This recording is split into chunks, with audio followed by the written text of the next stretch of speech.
Shalom teman-teman, sebentar lagi kita akan mulai ibadah. Meskipun ibadah ini ibadah online, tetapi kita harus ingat 3 hal. Yang pertama, siapkan hati kita. Yang kedua, fokus kepada Tuhan. Dan yang ketiga, singkirkan semua gangguan. Selamat beribadah.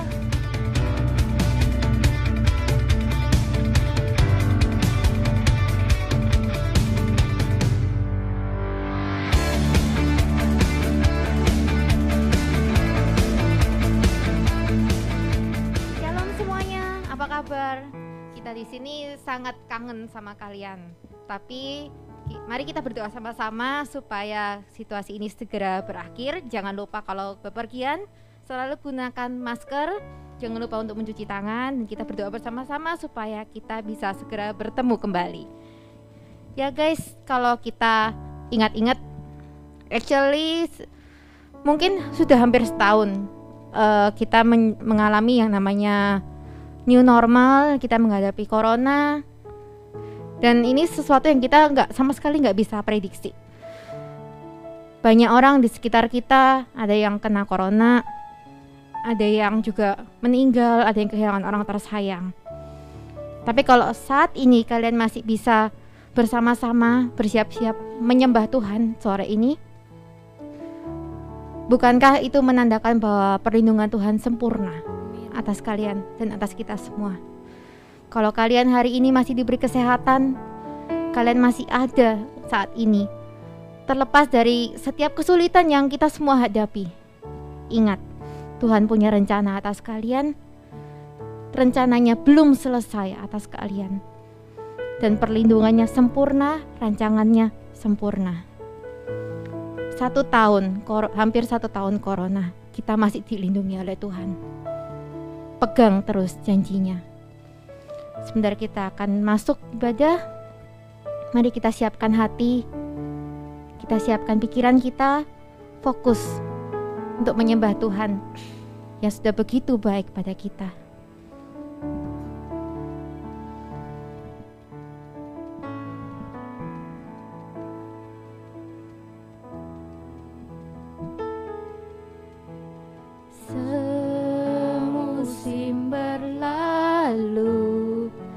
Namun Kau selalu peliharaku,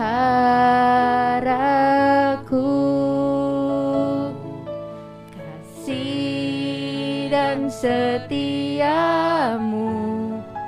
tak pernah layu di hidupku.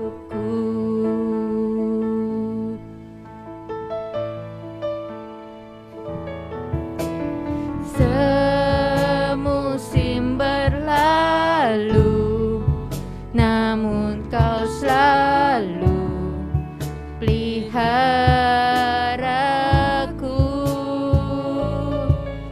kasih dan setiamu tak pernah layu di hidupku.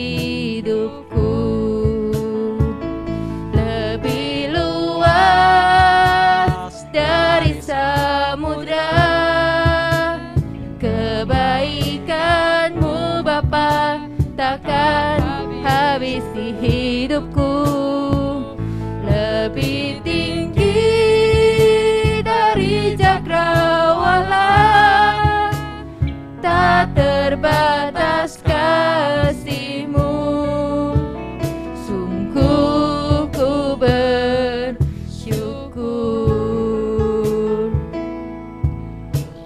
Satu musim kita lalui, semusim berlalu, namun Kau selalu peliharaku,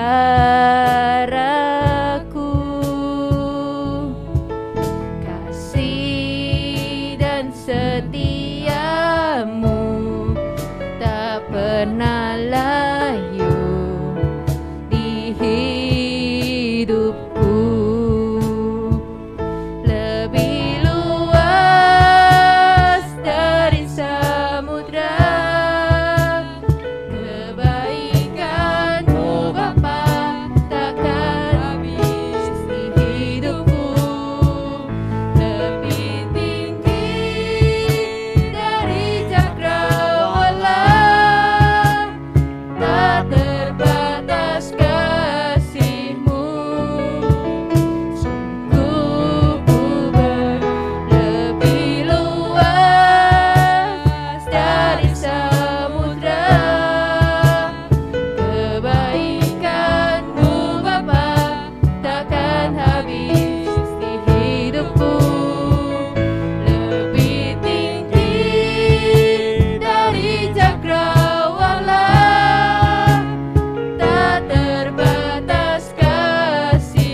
1 tahun kami menghadapi corona, perlindungan-Mu terhadap kami tetap sempurna Tuhan. Mau 1000 rebah di kananku, 10.000 di kiriku. Tuhan, Engkau Allah yang menepati janji, Engkau Allah yang sempurna, Engkau Allah yang setia. Sebentar kami akan masuk di ibadah ini Tuhan, tolong Tuhan, buka hati dan pikiran kami, buka telinga kami. Kami ingin waktu ke depan hanya untuk Engkau. Berbicaralah ya Bapa. Terima kasih Tuhan. Haleluya, amin. Amin. Ya, kalau sekarang masih di awal tahun nih, boleh dong nanya, kira-kira kalian kebayang gak sih 2021 nih kalian mau ngapain? Nah, mungkin tahun 2020 kalian punya rencana dan gak tahu juga kenapa mungkin banyak yang gak terrealisasi. Dan mungkin di antara kalian ada yang berpikir, bisa gak ya 2021 ini direalisasikan? Mungkin ada beberapa di antara kalian yang mungkin mulai putus asa, mulai skeptis sama hidup. Tuhan bilang jangan. Karena Tuhan akan menyediakan apa yang tidak pernah dilihat oleh mata, tidak pernah didengar oleh telinga, dan tidak pernah timbul dalam hati. Tuhan akan menyediakan bagi orang-orang yang mencintai Tuhan. Yuk semangat, kita mau memuji bersama-sama, kita mau nyanyikan lagu ini.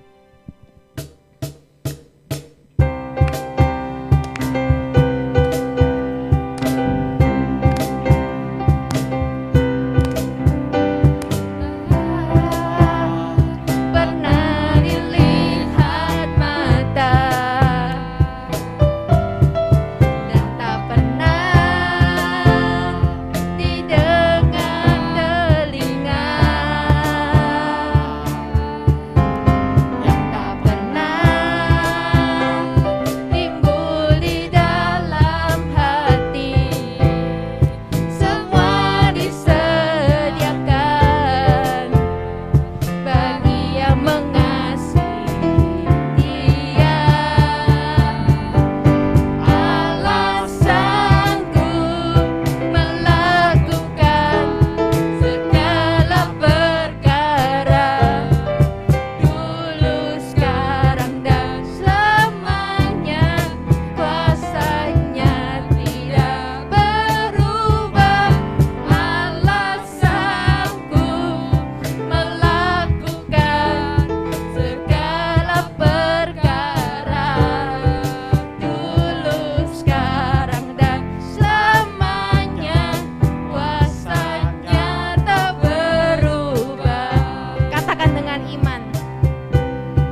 bahwa Tuhan sanggup melakukan apa yang tak pernah dilihat oleh mata.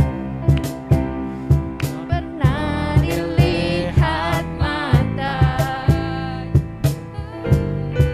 dan tak pernah didengar telinga, dan tak pernah timbul di dalam hati. Semua disediakan bagi yang mengasihi Dia. Alasanku melakukan segala perkara, dulu, sekarang, dan selamanya. Kuasanya tidak berubah. Alasanku melakukan segala perkara, dulu, sekarang, dan selamanya. Kuasanya tak berubah. Dulu, sekarang, dan selamanya. Dulu, sekarang, dan selamanya. Dulu, sekarang, dan selamanya. Kuasanya tak berubah. Ya guys, apapun kondisi kalian saat ini, perkatakan dengan iman. Walaupun kalian mungkin berpikir tidak mungkin, tidak ada jalan lagi. Dengan mata kalian, dengan logika kalian, tidak ada lagi yang bisa kalian lakukan. Tapi ingat, Tuhan menciptakan bumi ini. Tuhan menciptakan kalian. Dia pegang setiap rancangannya dalam hidup kalian. Dan Tuhan, selain Dia menepati janji, Tuhan kita Tuhan yang gak pernah gagal. Dan Dia juga gak akan pernah gagal, karena Dia punya kuasa. Kita akan belajar lagu ini, judulnya Never Lost. Mungkin dalam bahasa Inggris kita akan coba belajar pelan-pelan, dan semoga bisa menguatkan kalian.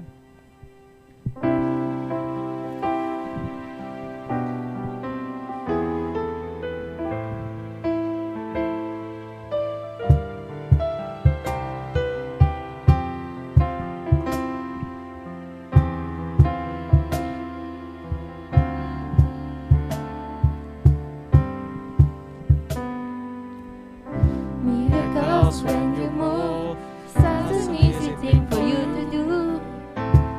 Your hands moving right now. You are still showing up at the tomb of every Lazarus. Your voice is calling me out right now. I know you're able, my God, come through again. You can do all things. You can do all things but fail. 'Cause you never lost a battle. No, you never lost a battle. And I know you never will. You can do all things. You can do all things but fail. 'Cause you never lost a battle. No, you never lost a battle. And I know you never will. Everything's possible by the power of the Holy Ghost.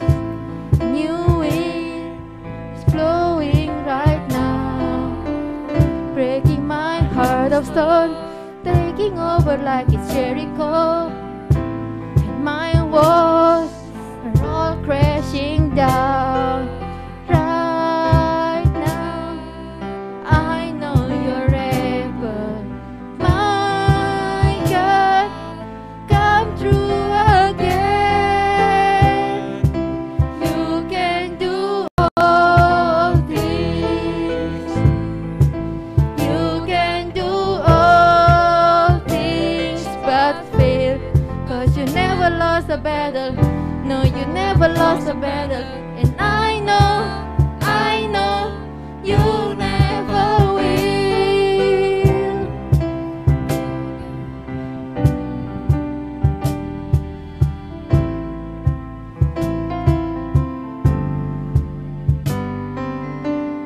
Miracles when you move, such an easy thing for you to do. Your hand is moving right now. You are still showing up at the top of every Lazarus. Your voice is calling me out right now. I know you're able, my God, come through again. You can do all things. You can do all things but fail. 'Cause you never lost a battle. No, you never lost a battle. And I know you never will. You can do all things. You can do all things but fail. 'Cause you never lost a battle. No, you never lost a battle. And I know you never will. Every day is possible by the power of the Holy Ghost.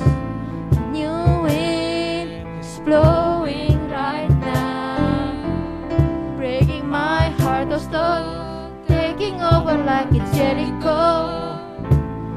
My walls are all crashing down right now. I know you're able, my God, come through again. You can do all things. You can do all things but fail. 'Cause you never lost a battle.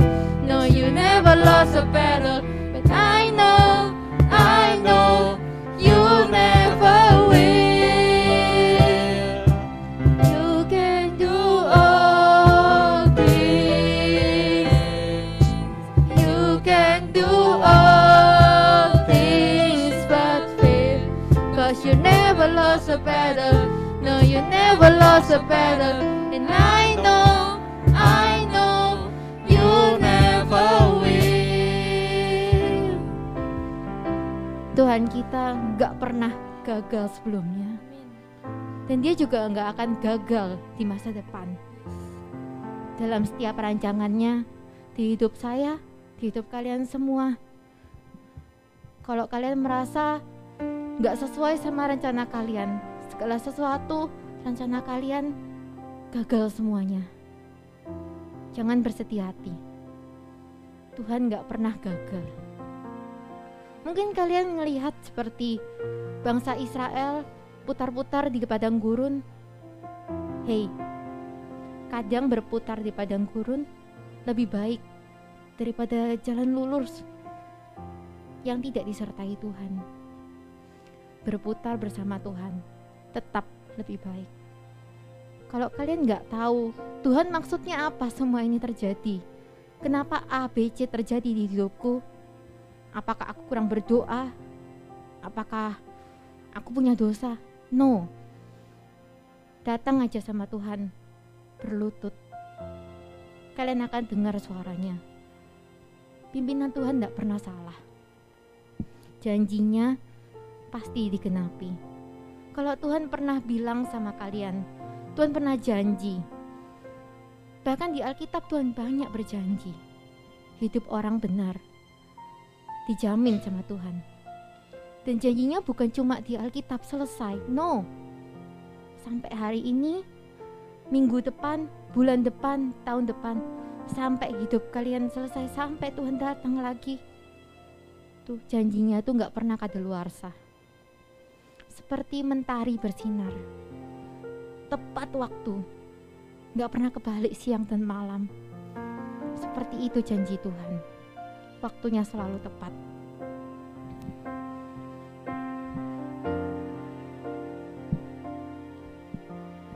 Sepasti mentari bersinar, begitu pun janjimu. Dalam segala perkara Engkau turut bekerja.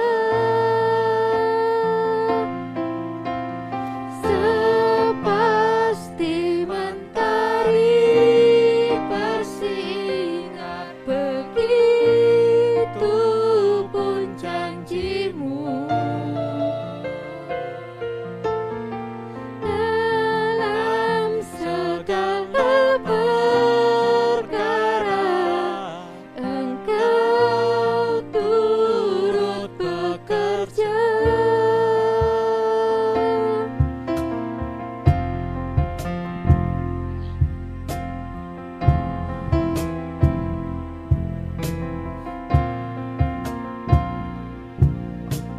Jangan menyerah, Tuhan ada. Di tengah luasnya samudra, di dalam badai bergelora, Kaulah jangkar hidupku. Sekalipun ku goyah, firman-Mu terangi langkahku, sumber damai dalam hidupku. Ku aman di dalam-Mu, penyertaan-Mu sempurna.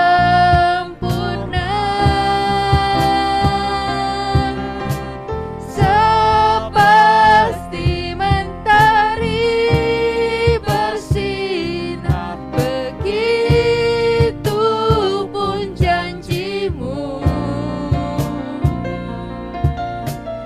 Dalam segala perkara Engkau turut bekerja.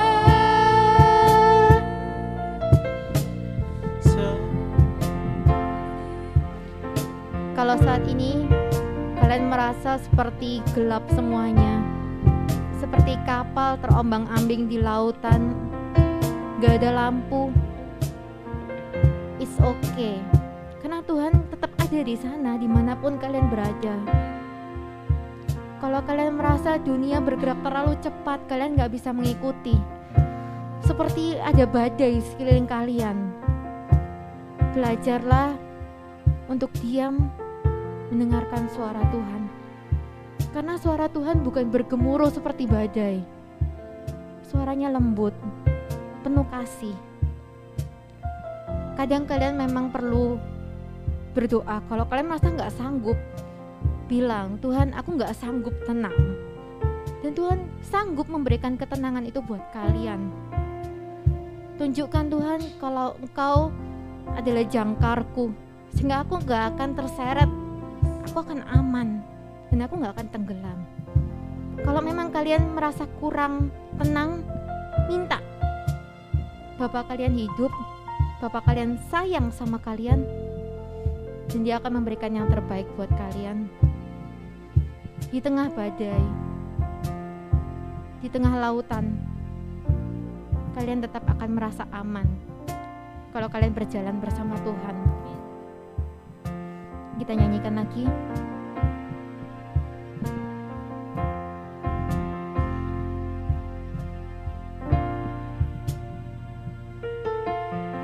Di dalam badai dan samudra,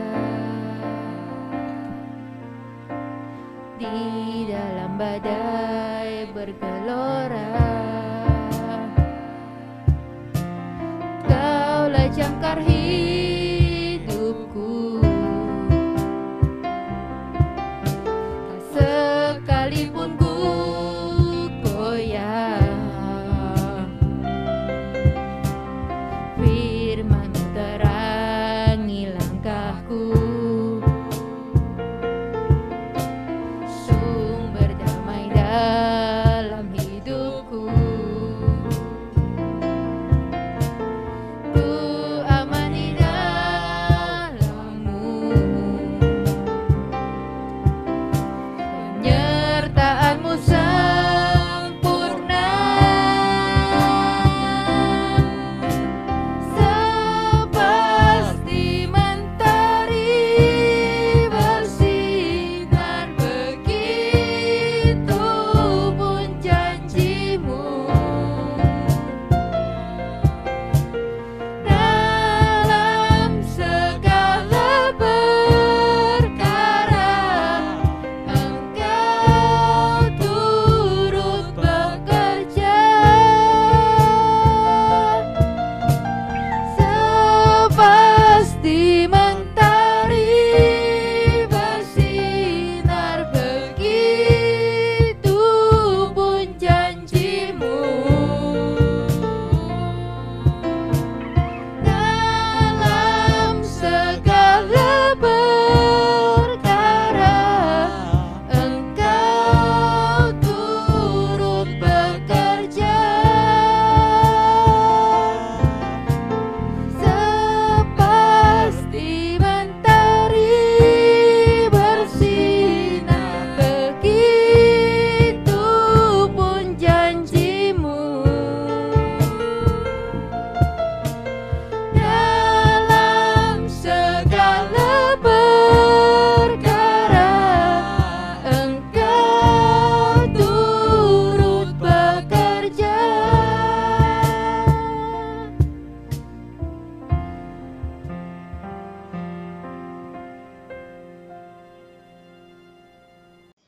Shalom teman-teman muda semuanya. Terima kasih untuk waktu yang diberikan buat saya.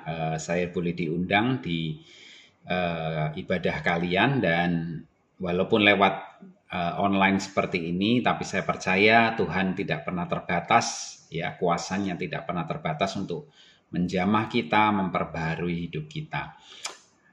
Terima kasih sekali lagi, dan ayo kita siapkan hati kita untuk kita terima kebenaran firman Tuhan hari ini. Saya mau ajak teman-teman semuanya berdoa terlebih dahulu. Tuhan, kami sungguh mengucap syukur buat hari ini, untuk kesempatan kami boleh mendengar kembali kebenaran firman-Mu.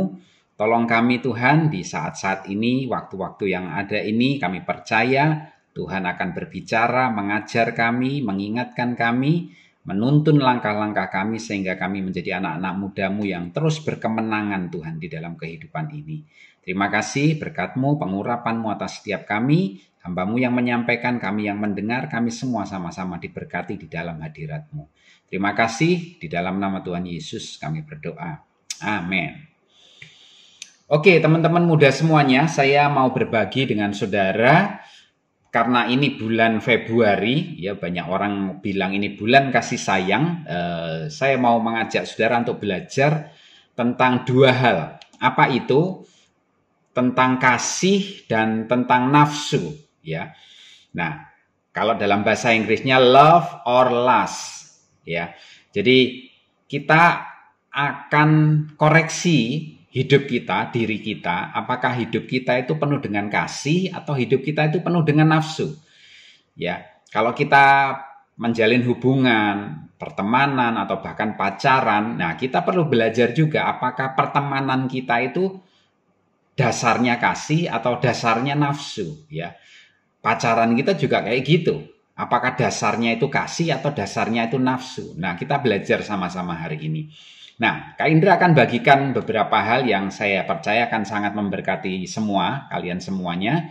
Ya, saya harap kalian bisa ambil catatan, ya, kemudian bisa tulis atau catat apa yang kalian dapatkan, rema apa yang Tuhan bicara sama kalian hari ini. Oke, yang pertama Kak Indra akan bagikan dulu pengertian dari kasih atau love, dan kemudian pengertian dari nafsu, ya, atau lust gitu. Kasih atau love itu adalah keinginan untuk menyenangkan orang lain meskipun mengorbankan diri sendiri. Sekali lagi, kasih itu adalah keinginan untuk menyenangkan orang lain meskipun harus mengorbankan diri sendiri. Ya. Yang kedua, sebaliknya, lust atau nafsu. Nafsu itu apa? Nafsu adalah keinginan untuk menyenangkan diri sendiri sekalipun harus mengorbankan orang lain. Kelihatannya kalimatnya cuma dibalik, tapi ini berbeda sama sekali. Ya, kalau kasih itu keinginan untuk menyenangkan orang lain meskipun kita harus berkorban, tetapi sebaliknya kalau nafsu itu keinginan untuk menyenangkan diri sendiri dan menyuruh orang lain yang berkorban. Itulah nafsu, saudara. Nah, kasih dan nafsu ini sangat bertolak belakang, sangat berbeda. Karena itu Kak Indra akan memberi paling tidak ada beberapa perbedaannya. Apa saja itu ya? Yang pertama, kasih itu memberi, kalau nafsu itu mengambil. Ya, kalau kasih itu menunggu, maka nafsu itu nggak sabaran, saudara. Nah, kalau kasih itu menghormati, nafsu itu melecehkan. Ya, coba sambil saudara saya bacakan ini, sambil saudara dengar baik-baik, saudara koreksi diri kita semuanya, termasuk saya juga, untuk hatiku ini penuh yang mana ya, gitu ya saudara. Ya, saya ulangi ya, kasih itu memberi, kalau nafsu itu mengambil. Kasih itu menunggu, kalau nafsu itu nggak sabaran. Yang ketiga, kasih itu menghormati, tapi kalau nafsu itu melecehkan, saudara.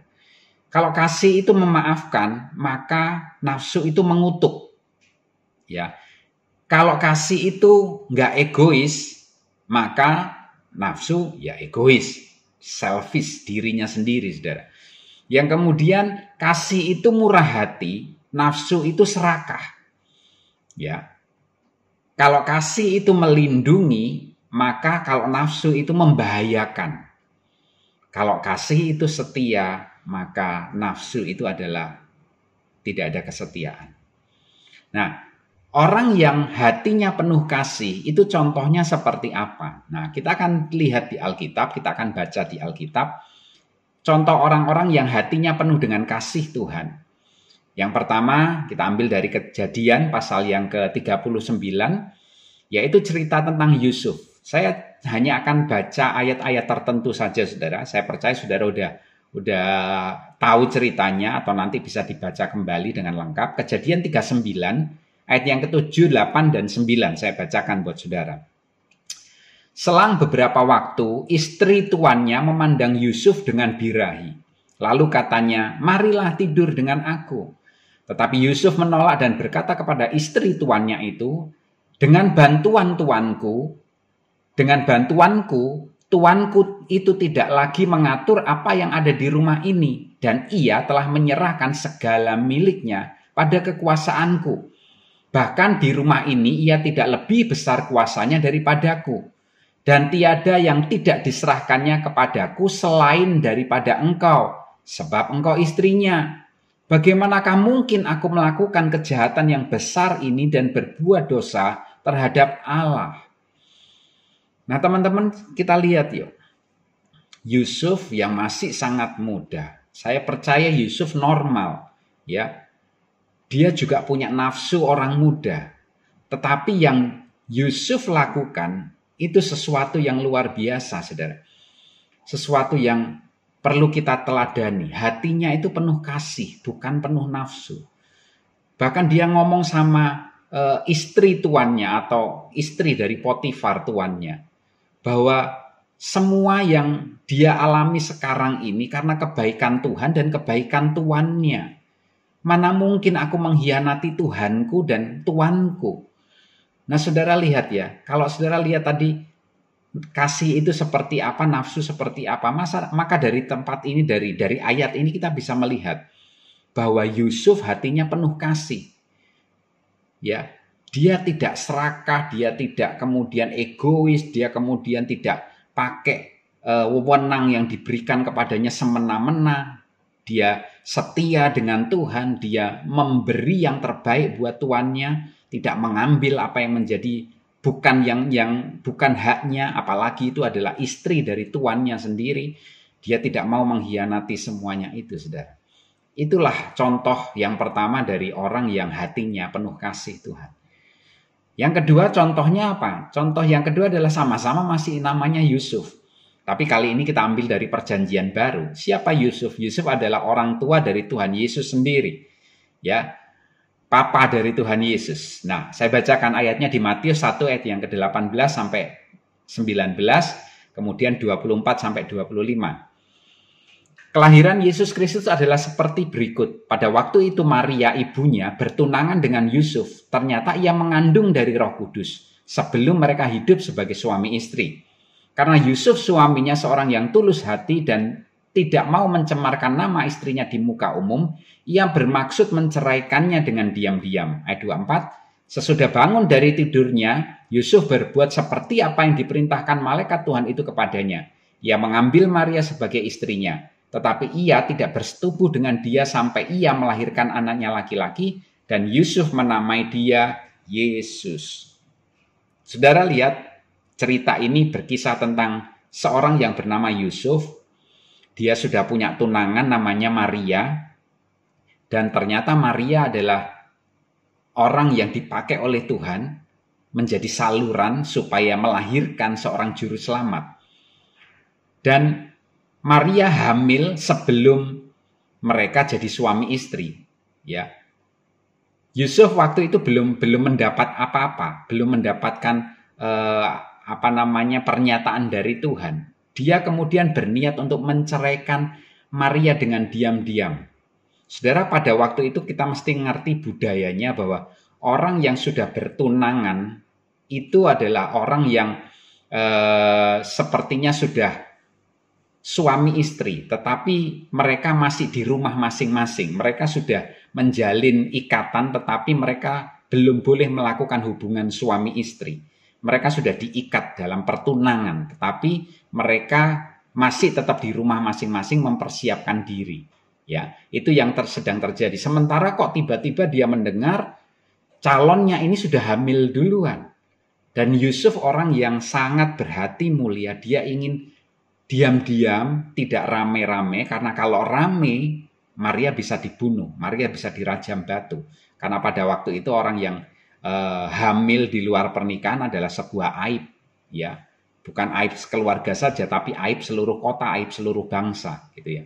Nah, tapi ketika kemudian Yusuf mendapatkan pernyataan Tuhan bahwa bayi yang dikandung Maria adalah juru selamat, ya, dan lain sebagainya, kita tahu ceritanya itu, Yusuf kemudian tetap mengambil keputusan yang tepat untuk mengambil Maria menjadi istrinya, dan yang luar biasa adalah dia menahan dirinya untuk tidak melakukan hubungan suami istri dengan Maria sampai benar-benar Yesus lahir. Saudara, ini sebuah pengalaman atau sebuah penahanan diri, penguasaan diri yang luar biasa. Hati kalau penuh dengan kasih, dia mau berkorban untuk kebahagiaan orang lain, bahkan untuk rencana Tuhan digenapi dalam hidupnya. Yang berikutnya, yuk, contoh yang ketiga. Ya. Contoh yang ketiga adalah Tuhan Yesus sendiri, ya, karena ini contoh yang luar biasa. Filipi 2 ayat 5 sampai 8 saya bacakan buat saudara. Tuhan Yesus jadi contoh buat kita. Filipi 2 ayat 5 sampai 8. Hendaklah kamu dalam hidupmu bersama menaruh pikiran dan perasaan yang terdapat juga dalam Kristus Yesus, yang walaupun dalam rupa Allah tidak menganggap kesetaraannya dengan Allah itu sebagai milik yang harus dipertahankan, melainkan telah mengosongkan dirinya sendiri dan mengambil rupa seorang hamba dan menjadi sama dengan manusia. Dan dalam keadaannya sebagai manusia, ia telah merendahkan dirinya dan taat sampai mati, bahkan sampai mati di kayu salib. Saudara, ini loh kasih yang luar biasa. Dia berkorban, memberikan hidupnya, memberikan nyawanya, taat sampai mati, bahkan matinya di tempat yang tidak enak, tempat yang terkutuk yang namanya kayu salib di Bukit Golgota. Tapi dia lakukan itu karena kasih, karena cintanya kepada kita. Nah saudara, kalau kita lihat contoh-contoh ini, orang-orang yang begitu mengasihi orang lain, begitu peduli kepada orang lain, mengorbankan segalanya, supaya orang lain disenangkan, orang lain diselamatkan, orang lain diberkati, rencana Tuhan terjadi dalam hidup orang banyak. Sekalipun kami atau saya harus berkorban, mereka mau melakukan itu. Itu loh kasih. Nah, saya sekarang mau ajak saudara untuk coba aplikasikan ini dalam hubungan kalian. Kalau kalian pacaran, terus kemudian kalian cuma saling menuntut. Kamu kok gitu sih, kamu kok nggak ngerti aku sih, kamu kok ini itu dan lain sebagainya. Apakah itu kasih ataukah itu cuma nafsu saja? Coba pikirkan baik-baik. Kalau saudara berteman terus kemudian saudara pikirannya hanya untuk gimana dapat keuntungan dari dia, gimana memanfaatkan temanku, minta tolong ini, minta tolong itu, ngerepotin ini, ngerepotin itu dan lain sebagainya, saudara. Bukan berarti saudara tidak boleh minta tolong sama seseorang, bukan. Tapi biarlah kita koreksi, hati kita itu ingin memanfaatkan orang atau kita ini karena mengasihi mereka. Kita membangun hubungan karena kasih atau karena kita ingin memuaskan diri kita, menyenangkan diri kita saja. Teman-teman coba perhatikan, hati kita penuh kasih atau penuh nafsu. Contoh yang kedua dari orang-orang yang hatinya penuh nafsu, ya ini yang kita perlu belajar dua sisi ini. Tadi yang hatinya penuh kasih sudah kita pelajari. Sekarang yang hatinya penuh nafsu kita akan pelajari juga. Siapa itu? Yang pertama adalah ada seorang anak muda yang namanya Amnon. Ya, ini ceritanya di 1 Samuel 13 ayat 1 dan seterusnya, satu perikop itu saudara. Saya bacakan ayat 1, 2 dan 3. 1 Samuel 13 ayat 1. Sesudah itu terjadilah yang berikut. Absalom bin Daud mempunyai seorang adik perempuan yang cantik namanya Tamar. Dan Amnon bin Daud jatuh cinta kepadanya. Hati Amnon sangat tergoda sehingga ia jatuh sakit karena Tamar, saudaranya itu. Sebab anak perempuan itu masih perawan dan menurut anggapan Amnon mustahil untuk melakukan sesuatu terhadap dia. Lihat ya, pikirannya jorok. Pikirannya melakukan sesuatu terhadap Tamar. Ya, Amnon pikirannya kayak gitu. Ya, ayat yang ketiga. Amnon mempunyai seorang sahabat bernama Yonadab, anak Simea, kakak Daud. Yonadab itu seorang yang sangat cerdik.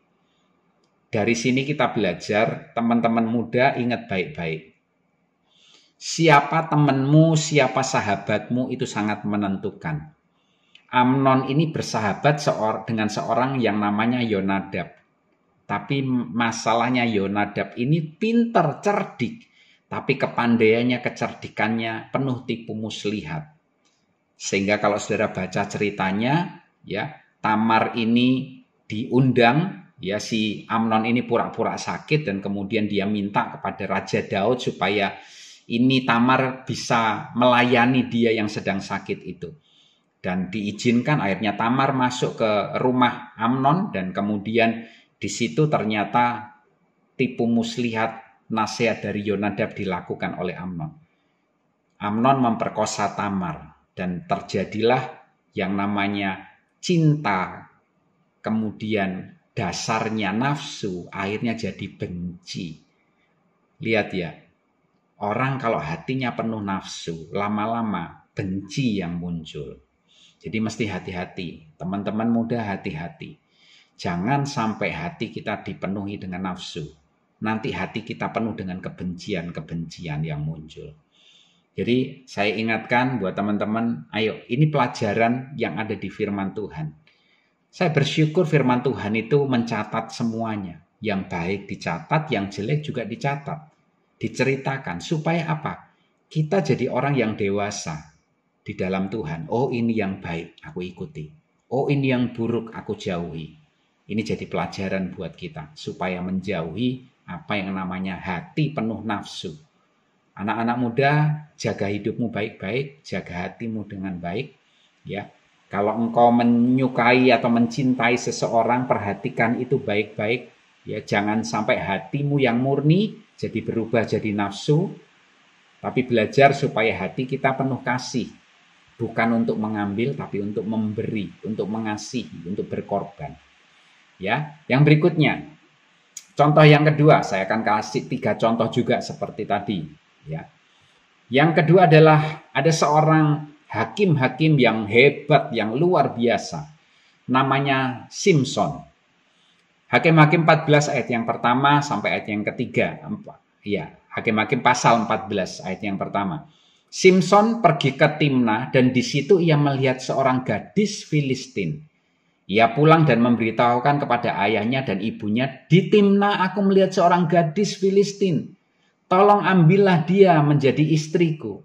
Tetapi ayahnya dan ibunya berkata kepadanya, "Tidak adakah di antara anak-anak perempuan sanak saudaramu atau di antara seluruh bangsa kita seorang perempuan, sehingga engkau pergi mengambil istri dari orang Filistin, orang-orang yang tidak bersunat itu?"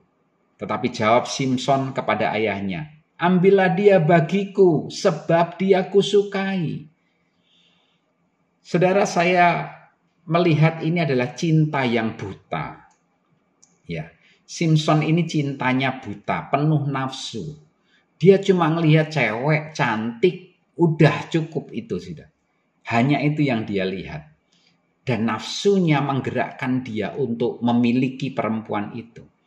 Lihat ya, itu bedanya cinta atau kasih yang sejati, yang benar dengan nafsu.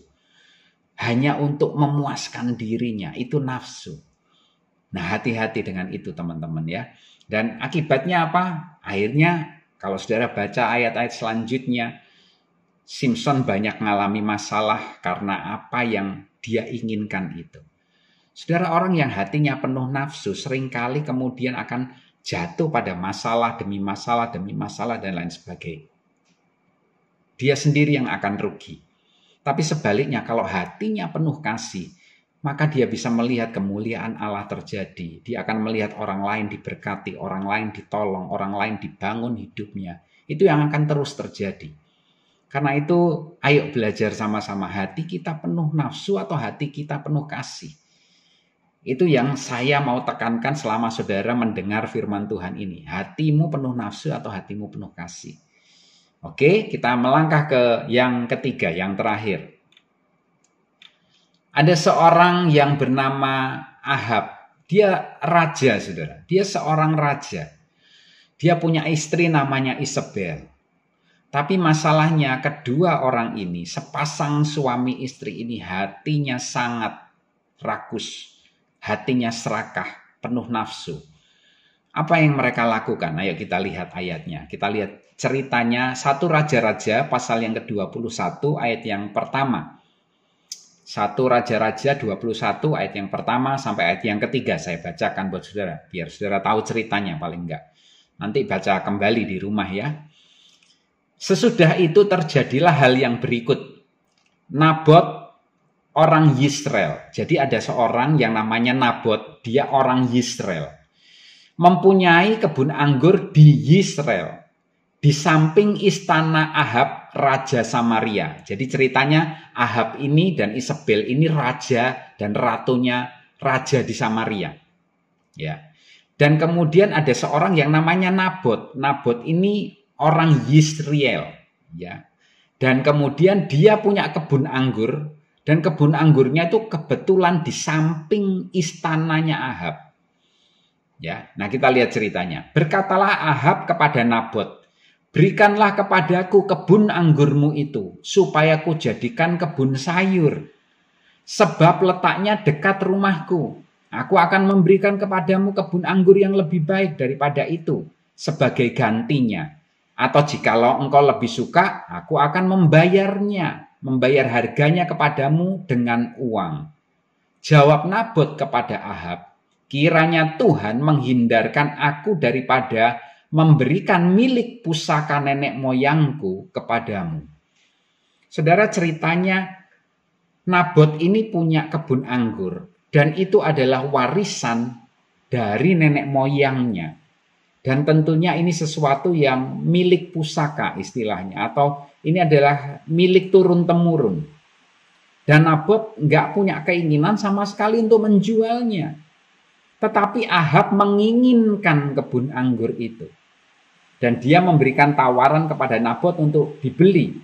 Atau paling nggak dikasih istilahnya tukar guling gitu ya. Dibelikan kebun anggur yang lain lagi.